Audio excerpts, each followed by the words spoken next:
começar essa palavra dizendo que eu tenho aí mais ou menos um mês que eu estou numa luta muito grande, porque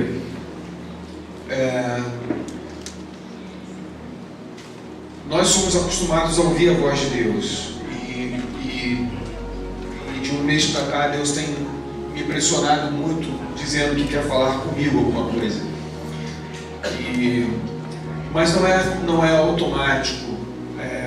Não é porque Deus quer falar que automaticamente Ele fala e nós ouvimos. Seria bom se fosse assim, mas não é. Quando Deus quer falar conosco, Ele precisa que nós nos coloquemos de forma digna para ouvir o que Ele quer falar. Então tem a parte dele querer falar conosco e tem a nossa parte em nos posicionar como Ele quer que nós nos posicionemos para que tenhamos dignidade de ouvir a sua voz. Então entramos numa luta, começamos a consagrar a nossa vida, ficamos mais sensíveis, certas coisas que nós fazíamos sem nenhum problema começa a dar problema, porque nós entramos no processo de santificação mais profundo, porque há um espírito, nosso espírito entra num profundo clamor para que essa voz de Deus seja liberada. E o que Deus falou para mim é que tem que mudar o sacerdócio. E essa é uma palavra muito difícil. Eu queria que você abrisse em Hebreus capítulo 5.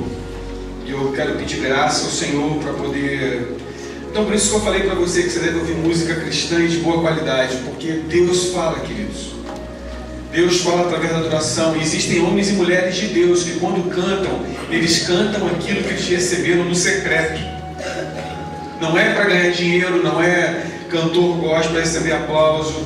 Existem homens e mulheres de Deus que estão ministrando aí que têm vida com Deus. E eles cantam daquilo que Deus ministra para eles no secreto. E você deve ouvir esse tipo de música. Não é nem escolher entre música gospel e música do mundo. Não, é música cristã ministrada por homens e mulheres de Deus. É isso que você tem que escolher.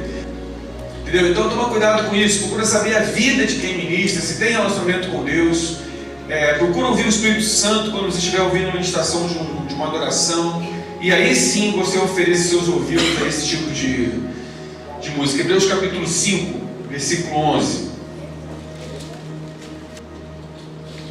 A esse respeito, o que Paulo está falando aqui? Paulo está falando da vida dele.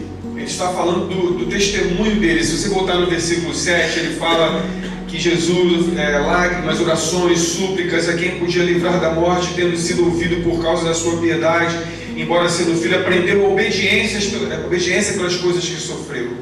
Ele está falando de Jesus que sofreu, que passou lágrimas, que passou pelo Getsemane, que passou muitos tormentos.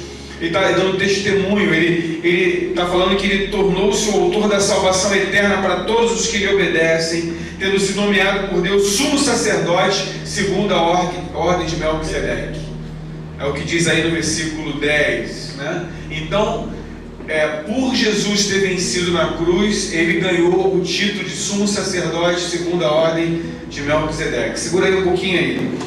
No versículo 11 diz: a esse respeito, então, por estar falando disso, temos muitas coisas que dizer e difíceis de explicar, porquanto vos tendes tornado tardios em ouvir, pois com efeito, quando devias ser mestres, atendendo ao tempo decorrido, tendes novamente necessidade de alguém que vos ensine de novo quais são os princípios elementares dos oráculos de Deus. Assim vos tornastes como os necessitados de leite e não de alimento sólido. Ora, todo aquele que se alimenta de leite é inexperiente na palavra da justiça, porque é criança. Mas o alimento sólido é para os adultos, para aqueles que pela prática têm suas faculdades exercitadas para discernir não somente o bem, mas também o mal. Qual é o problema da igreja hoje? A igreja é um jardim de infância. Quando eu falo igreja evangélica hoje, é uma creche eterna, onde as pessoas elas têm um comportamento mimado, onde tudo tem que girar em torno delas. e Jesus tem que fazer a vontade delas. Não é Jesus que está assentado no trono, é elas que estão assentadas no trono, e Jesus tem que servi-las. Então, Jesus me dá isso, Jesus me dá aquilo, eu quero aquilo outro, eu quero isso, quero aquilo, e inverteram. São crianças que não suportam um confronto, que não suportam uma palavra de adestramento, uma palavra de disciplina, quer dizer, uma eterna criancice que permeia a igreja evangélica hoje. Então, como numa escola que há jardim maternal, berçário maternal, jardim fundamental, segundo grau, a igreja também é um lugar onde à medida que o tempo passa, nós vamos crescendo. Então hoje, esses adolescentes que fizeram retira, eu quero parabenizá-los, porque hoje completa-se um ciclo. Desde que fizeram o RGI, eles então estão num ciclo, estão aceitando os desafios, aceitando os confrontos, aceitando as disciplinas. Muitos não suportaram os confrontos e foram ficando pelo caminho. Mas eu quero pedir um aplauso a Jesus para a vida desses adolescentes, porque se eles chegaram aqui, é porque eles não são crianças, eles querem um alimento sólido, eles querem crescer. E se a nação brasileira, a cidade do Rio de Janeiro vai mudar com homens e mulheres que estão dispostos a pagar um preço de crescer e amadurecer. E não existe amadurecimento sem confronto. Amém. Então nós precisamos, por isso que o apóstolo Paulo fala que são coisas difíceis de explicar. Por quê? Porque são crianças. Mas eu creio que a igreja da qual eu sou pastor não é uma igreja de crianças. É uma igreja que tem sido exercitado o confronto, as paternidades têm confrontado, e você está aqui hoje porque você foi confrontado e cresceu. Se você está aqui nessa igreja, se você permaneceu aqui, é porque você não está disposto a ser uma criança, mas está disposto a crescer e atingir o plano de Deus para a sua vida. Então, quer dizer, 2018 será um ano de mudança de sacerdócio. E eu quero explicar isso para vocês, porque é isso que o autor de Hebreus está tentando explicar. O cristianismo aponta para crescimento. Não existe cristianismo sem crescimento. Não existe cristianismo sem mudança.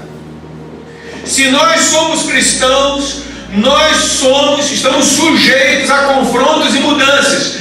Cristianismo, onde uma pessoa é a mesma 10 anos antes e permanece 10 anos depois igual, isso não é cristianismo. Isto é religião, isto é religiosidade. A religiosidade faz com que a igreja sirva a pessoa.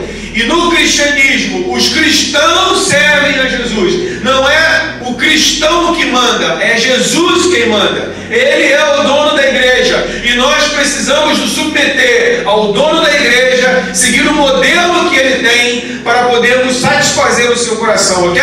Então, numa igreja cristã, não existe o homocentrismo, existe o cristocentrismo. Tudo que nós fazemos, temos que ter Cristo como centro e não devemos agradar a homens. 2018 será um ano onde ainda mais nós seremos uma igreja cristocêntrica. Doa quem doer, custe o que custar, Jesus estará no trono reinando e governando a igreja. Goste você ou não, Ele é o Senhor da igreja, é o modelo da igreja. E como pastores, como cristãos, como membros, nós temos que nos submeter ao autor e consumador da nossa fé, o dono da igreja, o rei da igreja, Jesus Cristo. Se você quer isso, dê um aplauso ao Senhor.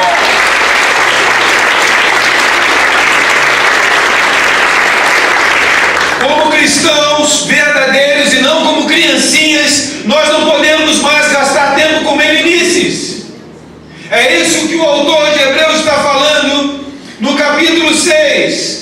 Não podemos mais ficar lançando mão de obras primiciais. Não podemos ficar discutindo sobre coisas que não vão nos levar à maturidade, mas que vamos ficar fazendo com que a igreja circule em algo que não dá, deixa mover. É como uma lagoa que não tem comunicação com o mar e não tem um crescimento, não tem oxigenação, e aquela igreja que não tem oxigenação, ela começa a apodrecer. As pessoas pessoas começam a fazer fofoca, as pessoas começam a ter rixas, as pessoas começam a cuidar da vida uns dos outros, em vez de cuidar e agradar o seu Senhor Jesus Cristo. E porque o homem está no centro e não Jesus está no centro, e é por isso que nasce tanta contenda, tanta fofoca, tanto problema, como é, infelizmente, a marca registrada da igreja evangélica nesses dias no Brasil. Uma igreja fofoqueira, uma igreja infantil, uma igreja que tem um sacerdócio de homens e não o sacerdócio de Deus. Essa palavra não é só para a Comate, essa palavra é para a igreja no Brasil. É necessário mudar o sacerdócio da igreja no Brasil. Infelizmente, a criatura está sendo adorada, o homem está sendo valorizado, a honra está sendo dada a homens, quando toda honra, toda glória, todo louvor, toda majestade, todo domínio só pertencem e devem ser dados a Jesus Cristo, o Senhor da glória. Aleluia. Amém, queridos? Amém. Então nós temos que ser diligentes. Olha o que diz o capítulo 7 de Hebreus, indo um pouquinho mais à frente. Deixa eu voltar aqui um pouquinho. Capítulo 6, versículo 1. Por isso, pondo de parte, capítulo 6, versículo 1. Pondo de parte, se afastando, desprezando os princípios elementares da doutrina de Cristo, deixemos-nos levar para o que é perfeito. Vamos deixar a criancice de lado. Eu vou falar sobre indolência. Você já pesquisou o que quer dizer a palavra indolente? Deixando a coisa fácil, deixando as discussões que não levam a lugar nenhum, deixando as obras mortas da carne, da fé em Deus, do ensino de batismos, da imposição de mãos, da ressurreição dos mortos e do juízo eterno. Isso são coisas elementares. Nós temos que deixar nos levar para aquilo que é superior, que é perfeito, que é mais sublime, que é mais profundo. Sabe o que acontece, queridos? A igreja evangélica é uma instituição superficial. Se nós entendermos que a palavra mediocridade é uma palavra de a média, mediocridade não é alguém inferior, é alguém que está na média. Então a igreja evangélica hoje é medíocre. Por quê? Porque todo mundo está na média da infantilidade. O povo de Deus hoje é medíocre. É um povo medíocre porque todo mundo está mediando. Ninguém quer se aprofundar. Não há aqueles que querem se aproximar de Deus. Como que nós vamos transformar uma cidade? Como vamos transformar um país com a mediocridade que permeia a igreja evangélica desses dias? Você quer saber que é mediocridade? Conversa com crente no trem. Conversa com crente com seu vizinho. Todos estão pensando a mesma coisa, só pensam em enriquecer, só pensam nas bênçãos, só pensam em receber, só pensam em prosperar, só pensam em dinheiro. O que Jesus pode fazer por mim? Porque minha bênção está chegando, a minha vitória está chegando, o meu apartamento novo está chegando, o meu carro novo está chegando, eu vou dobrar o meu salário, só pensa naquilo que Jesus pode fazer. Essa é a mediocridade que permeia a igreja evangélica nos dias de hoje. Não há quem fale, eu não quero saber o que eu preciso, mas eu vou levantar a minha voz e dizer: Senhor, o que eu preciso para que seja uma bênção para ti. Porque essa foi a ordem que Deus deu a Abraão: ser tu uma bênção. Aleluia. Quando é que nós vamos perguntar para Deus: o que tu queres que eu faça? Qual é o meu papel nessa história? Qual é a minha parte nessa história? Eu sei que tu pode me abençoar com muitas coisas. E eu, como é que eu posso abençoar o Senhor? Como é que eu posso ser uma bênção? Essa pergunta, a mediocridade evangélica não deixa ninguém fazer. Porque é uma igreja constituída de crianças. Mas por quê? Porque o sacerdócio é humano. Quando você tem uma criança no jardim de infância, no maternal, a figura do professor, ela é fundamental. O professor quando nós estamos falando de jardim maternal, nós estamos falando de um professor sacerdote, onde a criança não pode fazer nada sem que o professor dê assistência, sim ou não? Mas à medida que vai se crescendo, até chegar na faculdade, você chega na faculdade, meu querido, o cara passa a matéria, dá a página do livro e tchau. Por quê? Porque você tem que ser maduro. Porque a vida é assim. Você não tem mais um sacerdócio humano, não tem mais um cara que vai fazer por você, não tem mais alguém que vai pegar na sua mãozinha para desenhar o ar. Você não pode chegar numa faculdade sem saber escrever. Aquilo já passou. Você não pode atingir coisas profundas em Deus. Você não pode atingir os mistérios de Deus se você ainda precisa de leitinho para se alimentar. Como que nós vamos atingir as profundezas de Deus se nós estamos discutindo uns com os outros sobre batismo, sobre roupa?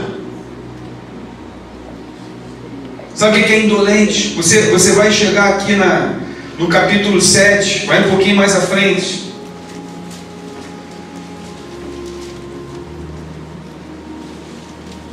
Deixa eu achar aqui, nesse capítulo 6 ainda, versículo 9. Quanto a vós outros, todavia, ó amados, estamos persuadidos das coisas que são melhores e pertencentes à salvação, ainda que falamos desta maneira, porque Deus não é injusto para ficar esquecido do vosso trabalho e do amor que evidenciastes para com o seu nome, pois servistes e ainda servis aos santos. Desejamos, porém, continue cada um de vós mostrando até o fim a mesma diligência. Diga, diligência. Todos os dias eu saía de Vila Valqueire, pegava um ônibus, eu andava 15 minutos até a Praça do Valqueire, pegava um ônibus que demorava 1h20 para chegar na Praça 15, depois pegava uma barca que demorava 40 minutos para chegar em Niterói, eu dava mais 15 minutos, eram 2 horas e 10 minutos da porta da minha casa até a sala de aula, e mais 2 horas e 10 minutos para voltar para minha casa, todos os dias durante 5 anos.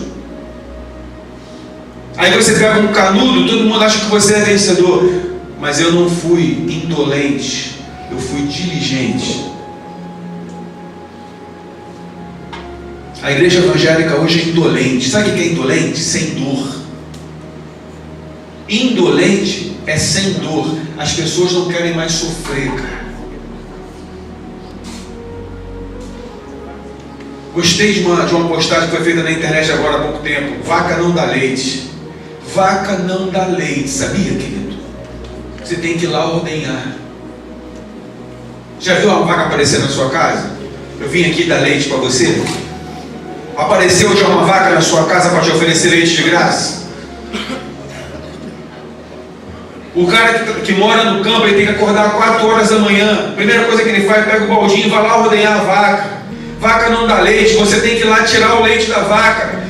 Meu irmão, as pessoas acham que Deus é um servo para fazer as coisas cair do céu para você. Isso é indolência. Você acha que vai conseguir alguma coisa sem dor? Você acha que vai conseguir alguma coisa sem sacrifício? As pessoas não querem mais sacrificar nada. E a igreja evangélica está assim. Ninguém quer pagar mais um preço por nada. Você pensa que você vai ter um casamento de 32 anos como eu e minha esposa temos sem dor? É por as pessoas serem indolentes que os casamentos estão acabando rapidamente. Não querem pagar o preço da dor. É para as pessoas serem indolentes que não querem mais estudar. Ficam torcendo para entrar para uma vaga de cota. Meu irmão, se nós continuarmos sendo indolentes, se nós não quisermos sofrer, se nós não quisermos sentir dor, onde que nós vamos chegar? Paulo está falando sobre isso, que nós precisamos aprender que tudo na vida tem um preço.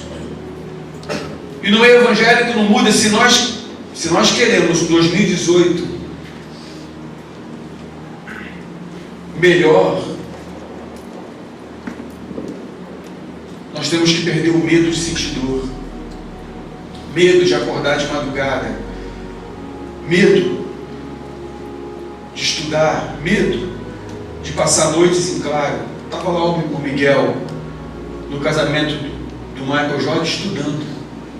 Estava todo mundo comendo salgadinho E ele lá estudando física e matemática. Podia estar se divertindo, podia estar brincando, mas ele não estava sendo indolente, ele estava sendo diligente. Aí depois, quando o cara aí bota um canudo, quando o cara bota uma patente aqui, ó, a pessoa assim, poxa, Deus foi bom. Claro que Deus é bom, mas Deus é bom, mas tem a tua parte você fazer, porque só a bondade de Deus, meu querido, se você não fizer a sua parte, porque Deus não mima ninguém. Se Deus fosse mimador de pessoas, Jesus não teria passado pela cruz. Nem o filho dele ele livrou. Vai livrar você?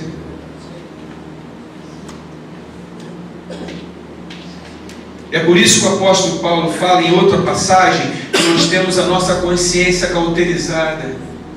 Isto é, não flui mais. Cauterizar quer dizer bloquear o fluxo, quer dizer, não flui mais.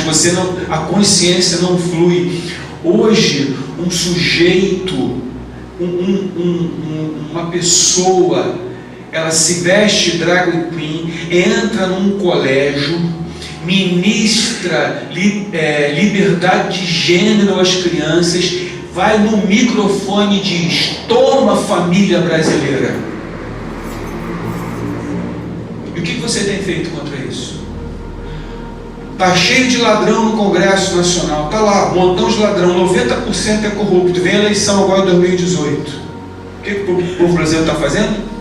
Tomando chopp na sexta-feira, futebol, Maracanã no domingo, ou pela televisão. Então, meu querido, o povo brasileiro é indolente. Eu não vou sentir dor. Olha só, desde que eu tenho chopp na sexta-feira, desde que eu tenho a balada para ir, desde que eu tenho futebol e o carnaval, o resto que se dane. Como que uma nação vai mudar com um povo indolente, quer dizer, que não está disposto a sentir uma dor para mudar a situação? Como?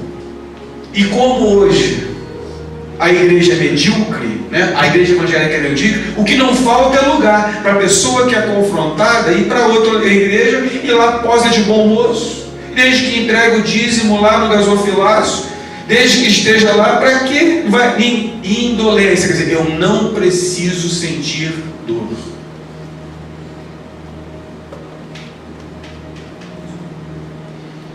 O apóstolo Paulo fala em outra passagem: vocês não têm resistido até o sangue. Quer dizer, olha a indolência aí. A coisa vem, o povo brasileiro sofre, o povo brasileiro é roubado, o povo brasileiro é extorquido, mas parece que não tem resistido até o sangue.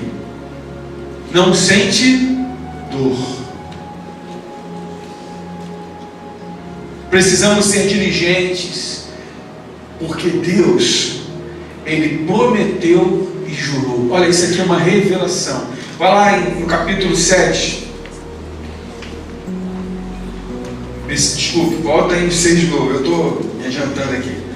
Versículo 13, avançando um pouquinho. Diga para o seu vizinho: você não pode ser refém da sua alma.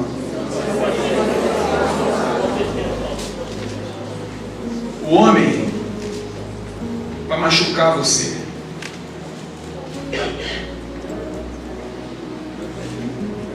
O ser humano vai trair você.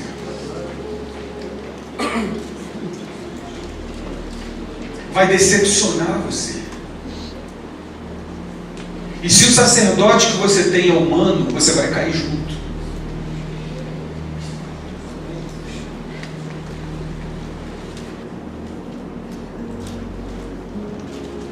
Mas se o teu sacerdote for Jesus Cristo, você nunca vai cair, porque Ele não cai. Você entende o que eu estou falando? Tem que mudar o sacerdócio. Aí está o problema.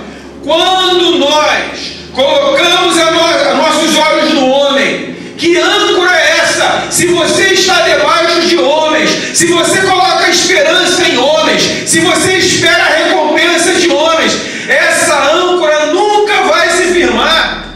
A tua alma sempre sofrerá, porque você nunca vai ter certeza se aquela pessoa pela qual você está se entregando, dando a sua vida, Por isso que muitos casamentos acabam, porque a mulher faz do marido um sacerdócio humano.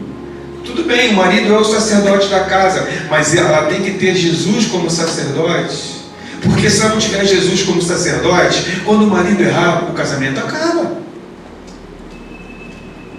E por que muitos casamentos têm acabado? Porque não existe o sacerdócio de Jesus, existe o sacerdócio do homem.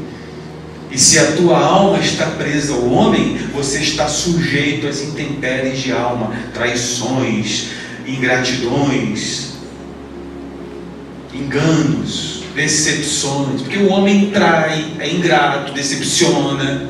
E se você está subjugado a esse sacerdócio humano, você vai junto com ele para o buraco.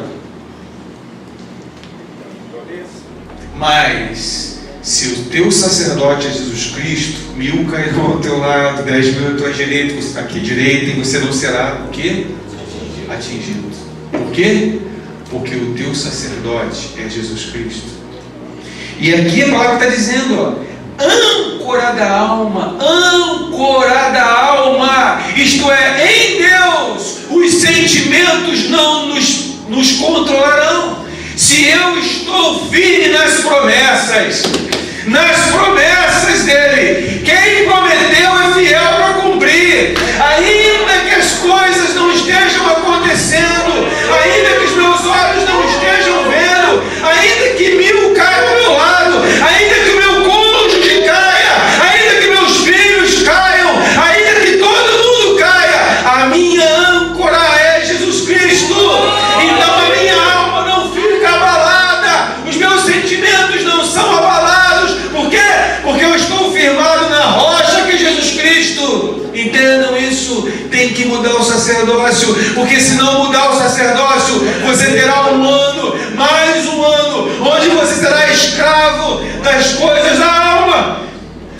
O teu ânimo estará diretamente ligado às coisas da alma, sentimentos. Fui traído. Não, foram mal agradecidos comigo. Dei minha vida pela pessoa que eu recebi uma facada nas costas. Onde é que está a sua âncora? Está no homem. O meu ânimo, a minha vida é direcionada pelo que o homem fala para mim, pensa de mim. Você viu aqui a irmãzinha falando, a partir de hoje eu vou mudar, eu não vou levar mais em conta isso, porque falaram para mim isso, e a minha alma se sentiu culpada, mas aí ela ouve no retiro que aquela culpa é uma culpa falsa. Então o Espírito de Deus traz uma revelação, e esse sentimento não é verdadeiro, porque você está firmado na rocha que é Jesus Cristo. E eu te digo, você é vencedora, você é minha escolhida, você foi escolhida no ventre da sua mãe para ser uma bênção. Então nenhuma palavra de maldição vai atingir a sua vida. Então aquela âncora sai daquela lama que não segura nada, e ela segura no sacerdócio de Jesus Cristo. E quando a âncora para em Jesus Cristo, ela não é num lodo, é na terra, é numa rocha.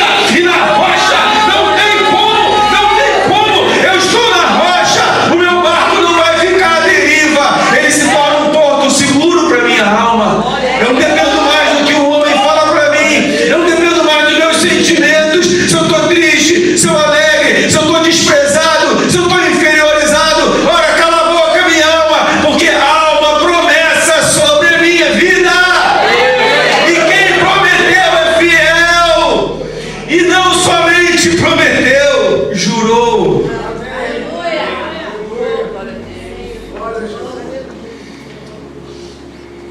Então eu não posso ser indolente. Eu não posso ser indolente, eu tenho que continuar, eu tenho que ser diligente, eu tenho que continuar caminhando, ainda que eu seja chamado de maluco, ainda que eu seja chamado de desequilibrado. Mas por quê? Porque eu sei em quem tenho crido. Diz o apóstolo Paulo, o cara era judeu, perseguidor de cristão. Imagina o que esse cara passou, rapaz. Ele deve ter ouvido coisas que você nem imagina. Traidor daí para cima. Ele não podia ser o homem escravo da alma, porque ele deve ter ouvido coisas duríssimas. Mas ele fala que a alma dele estava ancorada na rocha que é Jesus Cristo. Eu quero profetizar que 2018 será um ano em que você vai estar ancorado na rocha. Não seremos uma igreja de crianças que dependem do carinho da professora, que dependem do carinho, não. Seremos universitários que saberemos da nossa responsabilidade, que não ficaremos dependendo de um professor, de uma paternidade, de um discipulador para tocar a nossa vida. Nós vamos conhecer o secreto de Jesus Cristo. E é claro que vai ter a paternidade, vai ter o pastor ali, vai ter as pessoas, mas não é Deus para nós. A nossa alma não está ancorada em homens, é diferente. Eu posso ouvir o conselho do mais experiente, eu posso ouvir a experiência dele, mas a minha alma não pode se ligar a ele a tal ponto de que se eu cair eu vou junto com ele. A minha alma ancorada no Senhor. Ancorada no Senhor. Não podemos ser reféns da alma, mas subjugá-la às promessas de Deus. Posso ouvir um amém? Amém! Então diga para o seu querido aí, subjugue a tua alma.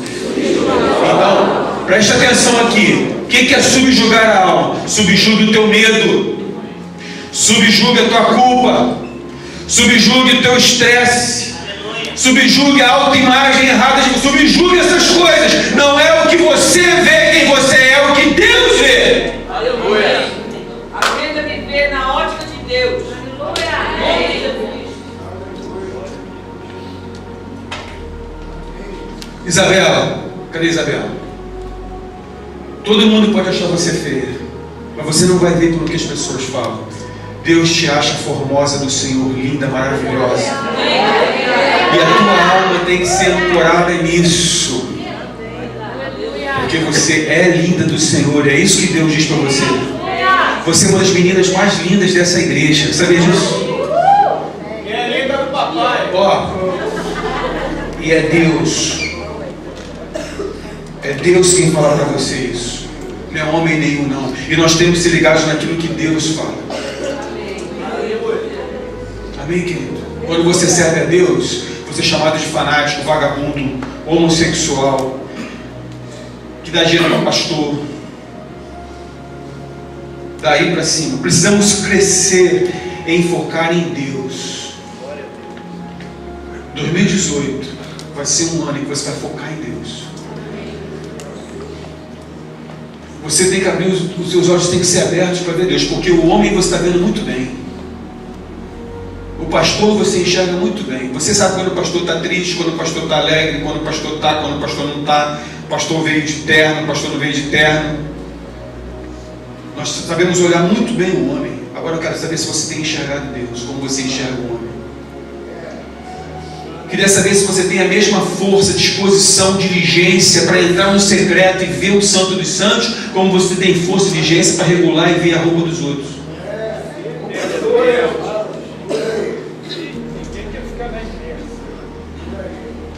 Tudo que fazemos é para Deus, ou deveria ser, amém, queridos? Tudo que fazemos tem que ser para Deus. Eu estava aqui agora, e eu quando começo a chorar não dá mais. Aí quando eu começo a chorar, Deus assim, às vezes parece cruel, porque Ele vai botando mais energia no choro, vai assim, por aí, chora mais. E Deus falou assim comigo assim, Márcio, lembra desde a sua conversão, tudo que aconteceu com você tem um propósito. Você nasceu com um propósito. Deus falou assim comigo, repete isso agora.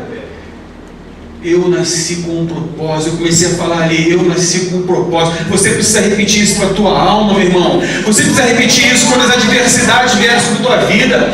Você precisa repetir isso quando os problemas, quando magoarem você, quando forem mal agradecidos com você, quando traírem você.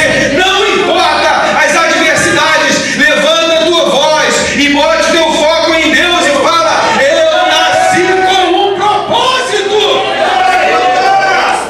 Foi isso que Jesus falou para Pilatos, eu nasci com um propósito. Ninguém aqui está fazendo o que quer, está fazendo a obediência, o cumprimento de um plano que vem lá de cima. Você não teria autoridade, meu irmão. Tem que ser um homem muito ancorado na rocha.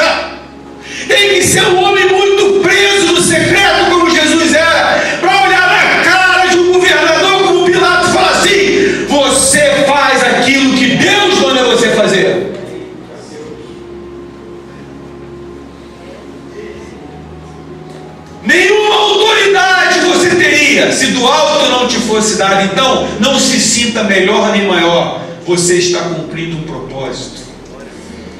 Eu estou cumprindo um propósito. E Jesus estava afirmado nessa verdade, porque ele tinha um sacerdócio na presença do Pai.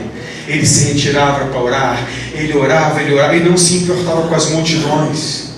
Ele não ficava chateado porque o jovem rico só queria seguir ele para ter algum tipo de recompensa.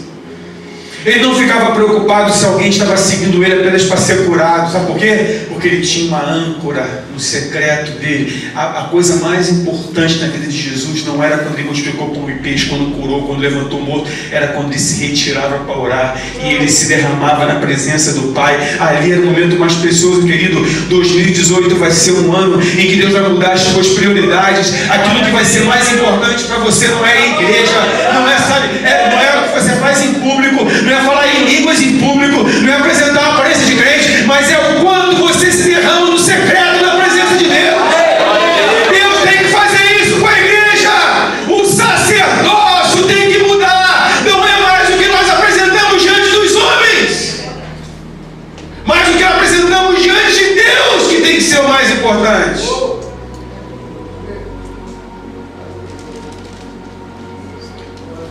Temos que transicionar. Prepara o teu coração, irmão, porque 2018 vai ser um ano de transição. Você vai transicionar de Levi para Melquisedeque. Sabe o que é isso, irmão? Você sabe o que é isso, irmão? Por isso que o apóstolo Paulo começou falando que são coisas difíceis de entender, mas eu vou tentar explicar para você. Quando Melquisedeque apareceu para Abraão, nem Jacó existia, porque Abraão, Isaac e Jacó, concorda comigo? E Levi foi um dos 12 filhos de Jacó. A tribo de Levi era a tribo dos sacerdotes. Quem sacrificava os animaizinhos era a tribo de Levi. Então, por exemplo, você sabia que todos os dias, o sumo sacerdote tinha que sacrificar um animal pelos pecados dele, tinha que sacrificar animal pelos pecados do povo todos os dias. Na Páscoa, todo o povo levava lá um animal para sacrificar, porque não há remissão de pecados sem derramamento de sangue. Então, naquela época, no sacerdócio levítico, para perdoar os pecados, tinha que sacrificar alguma coisa. O sumo sacerdote, uma vez por ano, entrava no Santo dos Santos. Não sem sangue, como diz a palavra, tinha que entrar com sangue para sacrificar pelos pecados dele e do povo. Mas você sabe que o avô de Jacó, Abraão, encontrou um cara chamado Melquisedeque. E a Bíblia fala que esse Melquisedeque era um sacerdote eterno. E ele dizimou para esse sacerdote, ele sacrificou para ele. E agora vem o autor de Hebreus que diz que nós temos que voltar a esse sacerdócio. E que Jesus é um sacerdote segundo a ordem de Melquisedeque. Sabe o que ele fala aqui?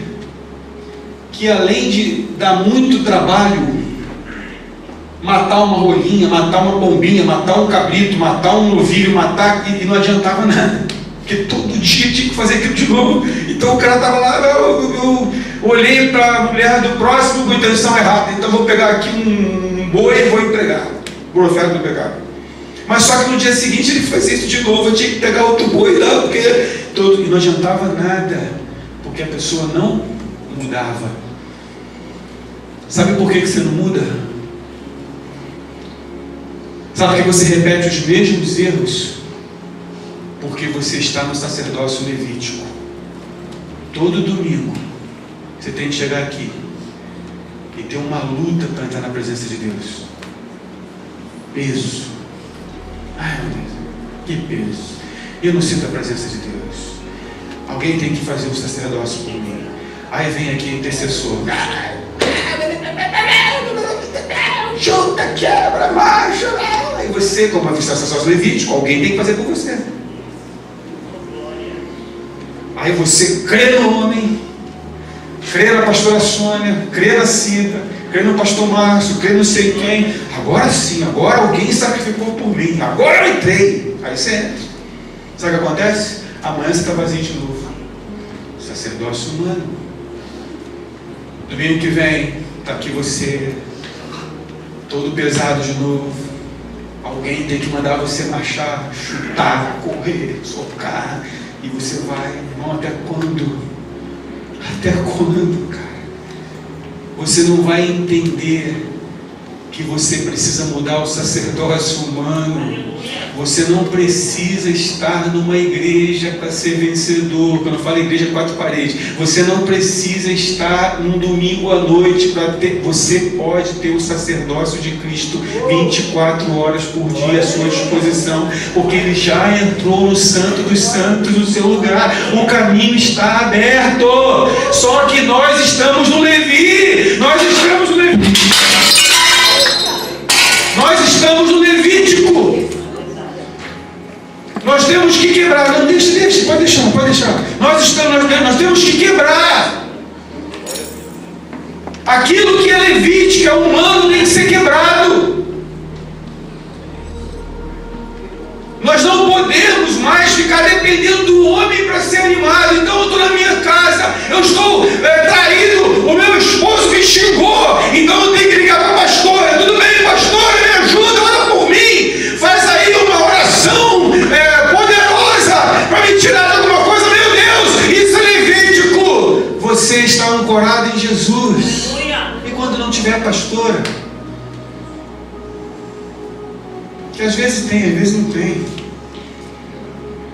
E quando não tiver ninguém para te socorrer, e quando você liga e ninguém te atende, como acontece isso com muitos de nós, na hora que nós precisamos, não tem ninguém para nos atender. E nós ficamos assim: quem poderá me ajudar? Quem poderá me dar uma palavra? Quem poderá me dar uma palavra de conforto? Quem poderá me consolar? Sabe por que você pensa assim? Porque o teu sacerdócio é humano.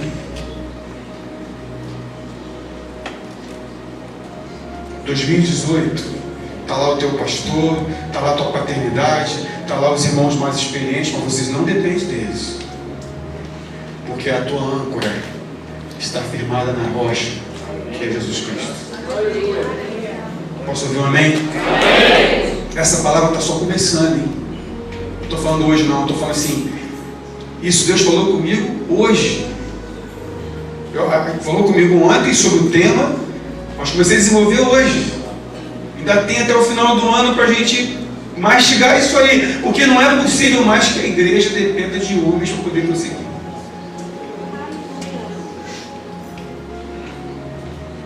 Quem é teu sacerdote?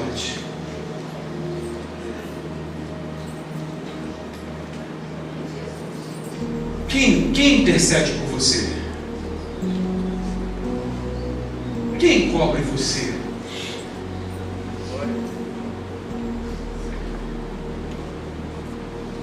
Quem te coloca diante de Deus? Porque o sacerdote é aquele que entrava no Santo dos Santos e colocava, através do sacrifício de sangue, aquele povo lá pecador na presença de Deus. Quem é que faz isso? Qual é o pastor que pode fazer isso? Te colocar na presença de Deus? Qual é o pastor? Por mais santo, consagrado que seja, qual é o homem, qual é o pastor, qual é a pastora, qual é a paternidade, qual é a cobertura que pode pegar você fora e colocar no Santo dos Santos? Só tem uma pessoa que foi na frente, entrou no Santo dos Santos, morreu por você e abriu o caminho: Jesus Cristo. Só Ele tira você de lá e põe lá. Só Ele. Amém. Só Jesus pode fazer isso. Olha só o capítulo 7, versículo 1.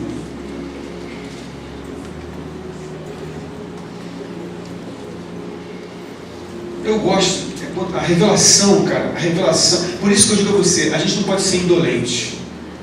Porque para você obter a revelação de Deus, você vai ter que ter dor, cara. Se você for indolente, não vai chegar a lugar nenhum. Porque você não vai querer pagar um preço. A revelação de Deus tem um preço. Não estou falando de salvação, gente, salvação Não se discute salvação, é aquela doutrina que nós estamos falando aqui, Hebreus 6 fala aquilo que é rudimento. Salvação é rudimento. Eu estou falando sobre relacionamento com Deus. Como é que você pode ser salvo e não conhecer quem te salvou?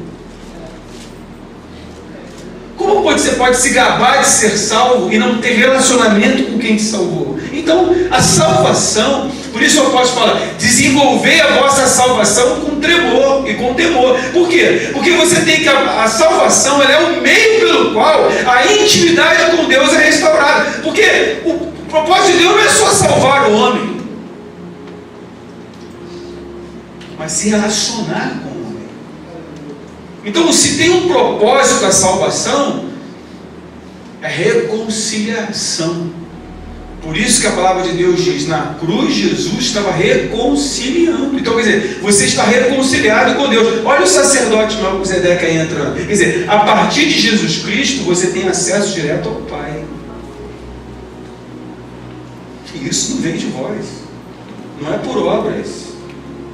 Então você tem que ter a humildade de aceitar a graça.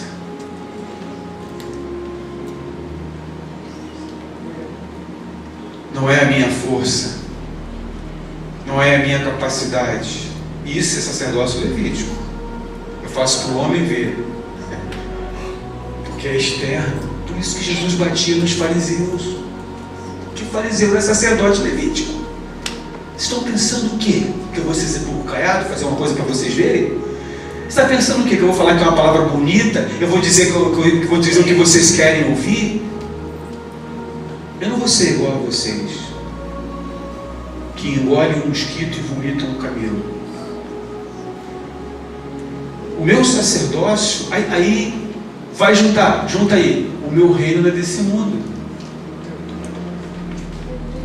Se o meu reino fosse desse mundo, ninguém me prenderia. Olha o sacerdócio, é diferente. Jesus veio para restaurar um reino, implantar um reino. E o que é o reino de Deus? É um lugar onde os súditos têm a Jesus Cristo como sumo sacerdote.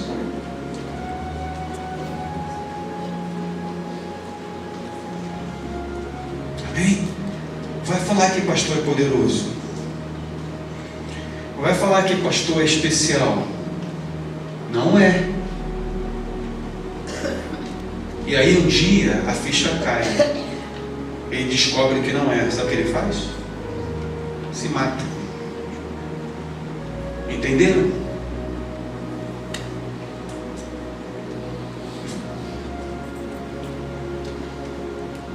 Quem é teu sacerdote? É o pastor? É o pastor que te bota no Santo dos Santos?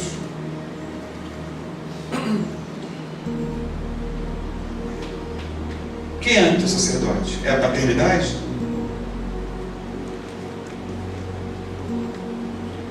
Quem é o teu sacerdote? É o apóstolo?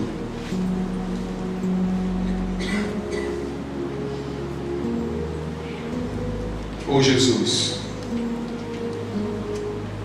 Que tal nós escolhermos um sacerdote da ordem de Melquisedeque? Jesus Cristo. Amém? Olha o que diz o capítulo 7, a gente está terminando já. Porque este Melquisedeque, rei de Salém, sacerdote, quero falar que Melquisedeque quer dizer rei de justiça. E rei de Salém quer dizer rei de paz. E a Bíblia fala que o reino de Deus é justiça, alegria e paz. Olha o sacerdócio. Você quer ter justiça, alegria e paz? Muda o sacerdócio, cara. Você tem que mudar o sacerdócio. Ame o homem. Abrace o homem. Diga palavras bonitas para o homem. Agora, nunca espere que o homem seja um sacerdote. Deu para entender? Porque este Melquisedeque, rei de Salém, sacerdote do Deus Altíssimo, que saiu ao encontro de Abraão, quando voltava da matança dos reis, o abençoou, para o qual também Abraão separou o dízimo de tudo, primeiramente se interpreta rei da justiça, depois também rei de Salém, ou seja, de paz. Olha aqui, justiça e paz. Sem pai, sem mãe, não era levítico. Porque se você fosse levítico, quem é o pai? Porque judeu é assim, fulano, filho de fulano, filho de Beltrano, filho de Ciclano. Melquisedeque não tinha, que nem Jesus. Ele não teve princípio, não terá fim, ele é o alfa e o ômega. Sem genealogia, que não teve princípio de dias nem fim de existência, entretanto feito semelhante ao Filho de Deus, permanece sacerdote perpetuamente. Considerai, pois, como era grande esse a quem Abraão, o patriarca, pagou o dízimo tirado dos melhores despojos. Ora, os que dentre os filhos de Levi, olha só, preste atenção na palavra. Os que dentre os filhos de Levi recebem o sacerdócio têm mandamento de recolher de acordo com a lei os dízimos do povo, ou seja, dos seus irmãos, embora tenham estes descendido de Abraão. Entretanto, aquele cuja genealogia não se inclui entre eles, recebeu o dízimo de Abraão, quer dizer, Melquisedeque, não é Levi. E abençoou o que tinha as promessas. Abençoou o que tinha as promessas. Você entrega o seu dízimo para Deus ou para o pastor? Porque se você entrega o dízimo para o pastor, ele não tem promessa para você.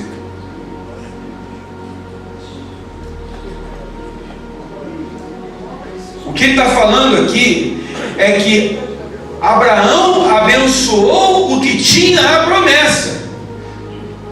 E nós temos que abençoar com o nosso dinheiro, dízimo, sacrifício, lavar a igreja, chegar cedo, evangelizar, interceder, orar, pregar para Deus, porque é Ele que tem a promessa. Não faça para ser visto pelos homens. Não sejam sermão da montanha. Não sejam como os fariseus que oram em praça pública para serem reconhecidas pelos homens, mas quando orares, entra no teu quarto. Sacerdócio Melquisedeque, secreto, você e teu pai. É Ele que tem a promessa, querido. Você vai ministrar para o pastor, você dá dinheiro para o pastor, você acha que o pastor é isso, você sai dessa ministração sem nada, porque o homem não pode te dar nada. A única coisa que o pastor pode fazer é te ensinar o caminho de Deus, do Santo dos Santos. Por isso que discipulado é quando um discípulo mais experiente ajuda outro discípulo menos experiente a aproximar-se de Deus. O verdadeiro discipulado não aproxima o discípulo do discipulador, mas do Pai. Entendem? Por isso que Jesus falou: aquele que crê em mim fará as obras que eu faço e obras maiores farão. Por quê? Porque Jesus estava ensinando os caras a depender do Pai. Quando ele mandou os 70, ele não foi para depender de quem? Do Pai. Olha gente, olha. Porventura lhes faltou alguma coisa quando voltou os 70? Não, Jesus, o Senhor nem foi junto conosco. Claro, porque vocês foram no sacerdócio de Melquisedeque, dependendo do Pai. Todo o esforço de Jesus era para ensinar os caras a sair debaixo dos fariseus, do sacerdócio levítico, e entrar debaixo do sacerdócio de Melquisedeque. Quando Jesus fala está consumado, o que está consumado? Eu abri o caminho.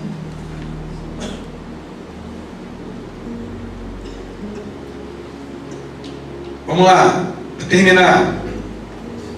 Entretanto, versículo 6: entretanto, aquele cuja genealogia não se inclui entre eles, recebeu o dízimo de Abraão e abençoou o que tinha as promessas. Evidentemente, é fora de qualquer dúvida que o inferior é abençoado pelo superior. Aliás, aqui são homens mortais os que recebem dízimos. Está falando de Levi. Porém, ali, em Melquisedeque, ele está falando, no caso do sacerdócio levítico, os dízimos eram entregues aos levitas, porque os levitas não tinham herança. A herança deles era o dízimo. Eles não tinham terra. Era a única tribo que não tinha terra. Tinham vindo os dízimos.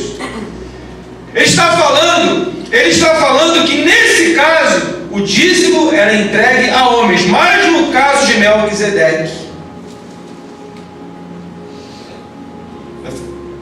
evidentemente, é fora de qualquer dúvida que o inferior não será superior. Aliás, aqui são homens mortais os que recebem dízimo, Levi. Porém, ali é onde? Melquisedeque, Abraão e Melquisedeque, aquele de quem se testifica que vive, e por assim dizer também Levi, que recebe dízimos, pagou-os na pessoa de Abraão, porque aquele ainda não tinha sido gerado por seu pai, quando Melquisedeque saiu ao encontro deste. Se, portanto, a perfeição houvera sido mediante o sacerdócio levítico, pois nele baseado o povo recebeu a lei, que necessidade haveria ainda que se levantasse outro sacerdote, segundo a ordem de Melquisedeque, e que não fosse contado segundo a ordem de Arão? Se, irmão, se entregar dízimo a homens resolvesse, por que você teria que entregar para Deus? Se entregar o dízimo aos levitas resolvesse, por que Jesus foi levantado? Se o sacerdócio levítico era bom, por que Jesus foi levantado? Jesus foi levantado porque o sacerdócio levítico não estava funcionando. Seja sincero com você mesmo, não está funcionando.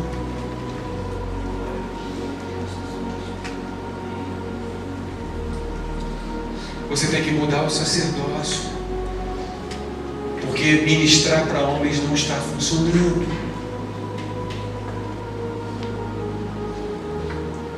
Pois quando se muda o sacerdócio, versículo 12, quando se muda o sacerdócio, necessariamente há também mudança de lei, porque aquele de quem são ditas essas coisas, ai Jesus, pertence a outra tribo. Não é mais a tribo de Levi, mas é a tribo de Judá. E a tribo de Judá nunca foi convidada, chamada, orientada a fazer sacrifício no altar. Sabe o que significa, querido, isso? Eu estou me estendendo demais. Deus vai levantar uma geração de líderes que não fazem parte do perfil que hoje existe por aí, dos líderes. Deus vai levantar adoradores. Deus vai levantar homens que não fazem parte do clero que hoje está determinado aí como biotipo, como estereótipo daqueles que servem a Deus, que não tem a mesma roupa, que não tem a mesma linguagem, que não tem a mesma máscara, que não tem o mesmo linguajar, mas Deus vai tirar Davi de trás das manadas. Ele não era igual aos irmãos dele, não tinha que usar armadura, mas ele era um adorador que estava lá esquecido. Deus vai levantar os esquecidos dessa nação, aqueles que não são da tribo de Levi, mas são da tribo de Judá, que não tem uma aparência de religião, mas tem a adoração verdadeira dos lábios. Leões serão levantados dessa nação, leões, como Jesus foi levantado. Ele é o leão da tribo de Judá, ele não é um fariseu levítico, ele é o leão da tribo de Judá. Glória a Deus. Pois quando se muda o sacerdócio, necessariamente há também mudança de lei, porque aquele de quem são ditas as coisas pertence a outra tribo, da qual ninguém prestou serviço no altar. Não serão as pessoas para fazer seminário. Irmãos, esquece. Esse estereótipo de líder vai acabar. Ai. Pois é evidente que nosso Senhor procedeu de Judá, tribo a qual Moisés nunca atribuiu sacerdotes. E isto é ainda muito mais evidente quanto à semelhança em Melquisedeque. Se levanta outro sacerdote constituído não conforme a lei de mandamento carnal, mas segundo o poder da vida indissolúvel, porquanto se testifica, tu és sacerdote para sempre, segundo a ordem de Melquisedeque. Porquanto, por um lado se revoga a anterior ordenança, por causa da sua fraqueza e inutilidade. Eu quero desafiar você a 2018 mudar o sacerdócio, porque o sacerdócio que você tem sacrificado até hoje é um sacerdócio diante de homens, e ele é fraco e inútil. De secreto precisa ensinar. Olha o que eu vou falar aqui agora. Os pastores precisam ensinar o povo a não depender deles, nem da palavra deles. O que eu estou falando aqui, cara? Eu estou dizendo para você que você não pode depender da palavra do pastor, cara. Eu sou maluco?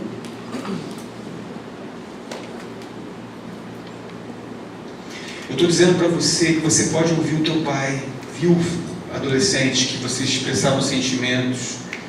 Meu pai me estressa, minha mãe me estressa, minha mãe pega pesado, meu irmão me estressa. Você não pode depender do sacerdócio do seu pai.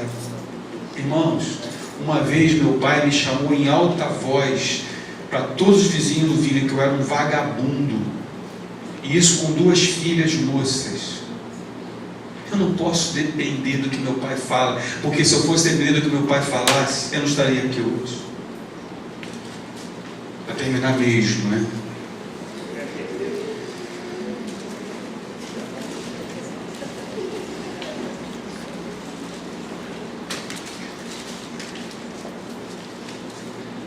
Você vai crescer tanto em 2018 que você não vai precisar mais de pastor.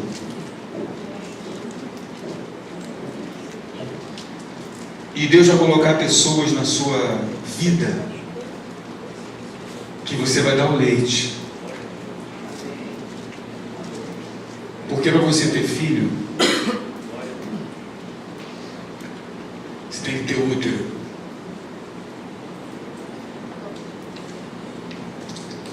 Como é que você vai ter discípulo? Se você mama no peito, como uma menina que mama no peito vai gerar um filho.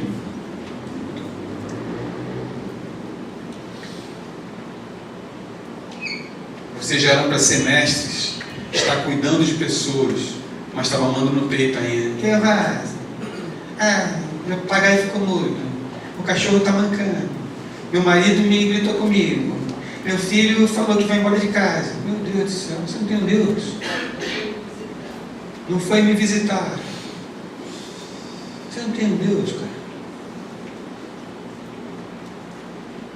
Quando é que você vai crescer, passar a ter um útero, e em vez de mamar, dá de mamar? Porque quando você crescer, Deus vai te dar um filho. Você cresceu? Você tem útero? Agora você tem peito, tem leite? Então eu vou te dar um filho para você cuidar. Aí vai vir um novo convertido para você cuidar. E você vai ensinar o que para ele?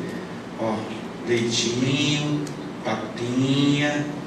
Mas eu vou te ensinar a colocar Deus como sumo sacerdote na tua vida. Vou te ensinar a obedecer, a ouvir Deus na tua vida. Pega a sua Bíblia aí, querido, em Hebreus 10, 19. Então Paulo, que eu acho que foi Paulo que escreveu Hebreus, tendo, pois, irmãos, intrepidez. Diga para o seu vizinho, intrepidez. Sabe o que é intrepidez? O que é uma coisa trépida? É uma coisa que balança, né? Trépido é aquele que balança, aquele que está sempre inconstante, treme, né? Intrepidez é firmeza, determinação, foco. Eu sou uma pessoa intrépida, ninguém me abala. Agora bota a tua âncora no homem, meu irmão, tu vai ser abalado que nem um bambu. Bota a tua âncora na rocha, meu irmão, ninguém poderá te resistir. Amém? Então, tendo, pois, irmãos, intrepidez para entrar no santo dos santos, querendo o diabo ou não, querendo o homem ou não, eu vou entrar. Porque eu tenho esse direito, porque Jesus entrou pelo sangue de Jesus, não mais agora nem sangue de bode, nem de porco, nada disso. Pelo novo e vivo caminho, que Ele nos consagrou pelo véu, isto é, pela sua carne, e tendo grande sacerdote sobre a casa de Deus, aproximemo-nos com sincero coração, em plena certeza de fé, tendo o coração purificado de má consciência e lavado o corpo com água pura. Guardemos firme a confissão da esperança sem vacilar, pois quem fez a promessa é fiel. Consideremos-nos também uns aos outros para nos estimularmos ao amor e às boas obras. Não deixemos de congregar-nos como é costume de alguns, antes façamos admoestações, e tanto mais quanto vedes que o dia se aproxima. Então, se a gente se reúne, é para incentivar uns aos outros. Foco, intrepidez, continua, segura a mão de Deus, firme no Senhor, não vacila, continua, animando uns aos outros, profetizando uns para os outros, liberando palavras uns para os outros, mas nunca tentando tomar o lugar de Deus. Amém?